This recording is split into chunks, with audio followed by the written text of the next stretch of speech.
မန်လန်ပေးစည်းတဲ့ဘောကနေစိတ်ယုံလုပ်ငန်းရှင်ဖြစ်လာတဲ့ဖတီမာရဲ့လူမသိသေးတဲ့နောက်ွယ်ကအကြောင်းရင်းပရိသတ်ကြီးများလုံးပဲမင်္ဂလာပါရှင်မြန်မာစတားမှာပြန်လည်ကြိုဆိုလိုက်ပါတယ်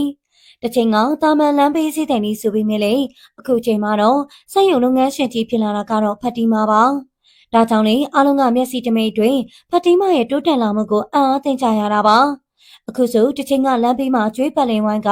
ဈေးရောက်နေရတဲ့ဖတီမာဟာအခုဆိုစီးပွားရေးလုပ်ငန်းရှင်ဖြစ်နေသူအလုပ်သမားဝန်ထမ်းတွေကိုဦးစီးလုပ်ကိုင်နေရပြီဖြစ်ပါတယ်။ပရိသတ်တွေကတော့ဖတီမာရဲ့ကန်ဆာတာနဲ့အတူစီးပွားရေးအကွက်မြင်မှုနဲ့ကြီးပွားချမ်းသာတိုးတက်သွားတဲ့ပုံမှာဝမ်းသာနေကြတာဖြစ်ပါတယ်။အခုဆိုရင်ဖတီမာဟာသူမရဲ့စားတောက်ကုန်လုပ်ငန်းကိုခေမီစက်ကရိယာနည်းပညာတွေနဲ့ထုတ်လုပ်ရောင်းချနေပါပြီ။အခုဆိုဖတီမာရဲ့ငါးရီကုန်ကြောကိုတနိုင်ငံလုံးကပရိသတ်တွေကကြိုက်တွေ့နေကြပြီဖြစ်ပါတယ်။ဒါပြင်ဖတီမာဟာငါးရီကုန်ကြောပြင်တခြားသောစားတောက်ကုန်လုပ်ငန်းတွေများစွာကိုလည်းရောင်းချနေတာပါ။အခုဆိုဖတီမာရဲ့စားတောက်ကုန်တွေဟာလက်မလျောင်ရောင်းချနေရတာဖြစ်ပြီးတော့မကြခင်အချိန်မှာဖတီမာကိုတိုက်နဲ့ကားနဲ့စားတောက်ကုန်စက်ရုံပိုင်ရှင်တတိမကြီးဖြစ်မြင်ရဖို့ရှိနေတာပါ။ဗီဒီယိုစာမှာပြောခဲ့သလိုပါပဲဖတီမာဟာကျွေးပတ်လင်ဝိုင်းနေတဲ့လမ်းပေးစည်းတဲ့ဘွားကနေတနေ့မပြေခင်မှာပဲအခုလိုမျိုးချမ်းသာကြွယ်ဝသွားတာဖြစ်ပါတယ်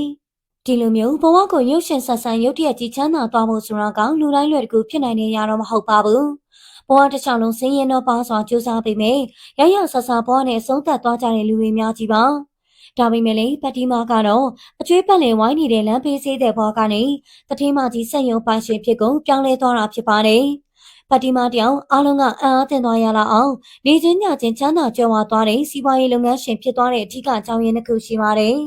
ပထမအကြောင်းရင်းကတော့ဖတီမာရဲ့ဖြတ်တူးညမှာဖတီမာဟာယနေ့ခေတ်မှာလူတိုင်းသုံးစွဲနေကြတဲ့အင်တာနက်ဆိုရှယ်မီဒီယာကိုသုံးချကောင်းစီးပွားရှာတာဖြစ်ပါတယ်။အထူးသဖြင့်ဖတီမာဟာ TikTok ကို marketing ဆက်ဆံအသုံးပြုခဲ့တာပါ။ဖတီမာဟာစင်ရင်တော့ပါလို့ပညာမသင်ခဲ့ရပေမဲ့ marketing ကြောင့်ကောင်းကောင်းနားလည်ပါတယ်။ဒါကြောင့်လေလူတွေမြင်နိုင်တဲ့ TikTok မှာအားလုံးသိရအောင်တမယာတီးတုပ်စားပြရင်နာမည်ကြီးလာတာဖြစ်ပါတယ်။တခါဖတီမာဟာတမယာတီးတုံးနဲ့တာရှည်လှုပ်ရှားမရတဲ့အခါမှာရေရှည်စီးပွားရေးဖြင့်ငါးရီကွန်ကျော်နဲ့တခြားသောစီးပွားရေးလုပ်ငန်းတွေကိုအသုံးပြုခဲ့တာဖြစ်ပါတယ်။ဒါပြင်သူမရောင်းချတဲ့စားတောက်ကုန်ပစ္စည်းတွေကိုလည်းလူတွေမှယူစားတောက်ချင်လာအောင်တန်ရှင်းတရမှုကိုဦးစားပေးကစက်ရုံလုပ်ငန်းတွေကိုတည်ထောင်ခဲ့တာဖြစ်ပါတယ်။နောက်တစ်ချက်ကတော့ဖတီမာသားလေးရဲ့ကန်ဆာတာကြောင့်ပါ